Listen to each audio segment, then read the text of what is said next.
సభకు నమస్కారం.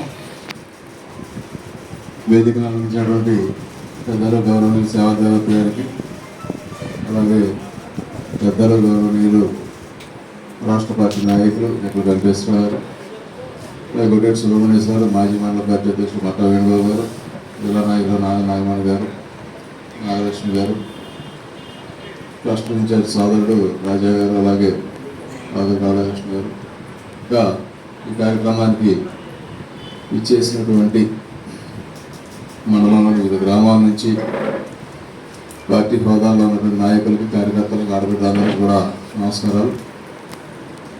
మరి చాలా కాలం తర్వాత తిరువురు నియోజకవర్గానికి గౌరవ ముఖ్యమంత్రి వర్యులు నారా చంద్రబాబు నాయుడు గారు మరి ఇచ్చేస్తూ స్థానిక సమస్యలను పరిశీలించుకోవడానికి ఒక అవకాశాన్ని మనకి ఇచ్చారు. కాబట్టి ఇది మండలం నుంచి పెద్ద ఎత్తున జన సమీకరణ కానివ్వండి, మండలంలో ఉన్నటువంటి ప్రధాన సమస్యలు ఏవైతే ఉన్నాయో అవన్నీ కూడా మరి దత్తు గారి ద్వారా, అలాగే మన గౌరవ ఎంపీ పార్లమెంట్ సభ్యులు కేసీఆర్ చిన్ని గారి ద్వారా వాటిని ఎంత వీలైనంత వరకు పరిష్కారం చేసుకునేటటువంటి విధానంలో మనం ప్రయత్నం చేయాలని చెప్పేసి సభముఖంగా నేను కోరుతా ఉన్నా. ముఖ్యంగా మనం ప్రస్తావించినటువంటి అంశాల్లో ఒకటి అందరూ చెప్పే ఉంటారు, పిట్లవారి కూడా ఎత్తిపోతల పథకం ఒకటి. గత ప్రభుత్వంలో గౌరవ ముఖ్యమంత్రిగా ఆ రోజున మనకు హామీ ఇచ్చి దాన్ని ముందుకు తీసుకొచ్చిన తర్వాత తరుణంలో మరి గత ప్రభుత్వం వైసీపీ ప్రభుత్వంలో దాన్ని ఆపేయడం,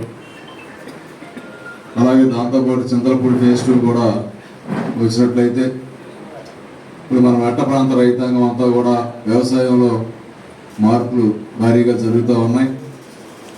అందరూ కూడా ఆయిల్ పామ్ సాగు వైపు, మామిడి హార్టికల్చర్ నుంచి ఆయిల్ పామ్ కానివ్వండి, అలాగే ఇంకా హార్టికల్చర్ వివిధ రకాలైనటువంటి పండ్ల తోట సాగులు కానివ్వండి, ఇవన్నీ కూడా చేస్తున్న నేపథ్యంలో ప్రతి గ్రామంలో ప్రతి ఒక్క చెరువు కూడా నింపాల్సినటువంటి అవసరం ఉంది. కాబట్టి గౌరవ ముఖ్యమంత్రి వర్యుల దృష్టికి ప్రధానంగా పిట్లవారిగూడెం ఎత్తిపోతల పథకాన్ని పూర్తి చేయవలసిందిగా విజ్ఞప్తి చేస్తా ఉన్నాం.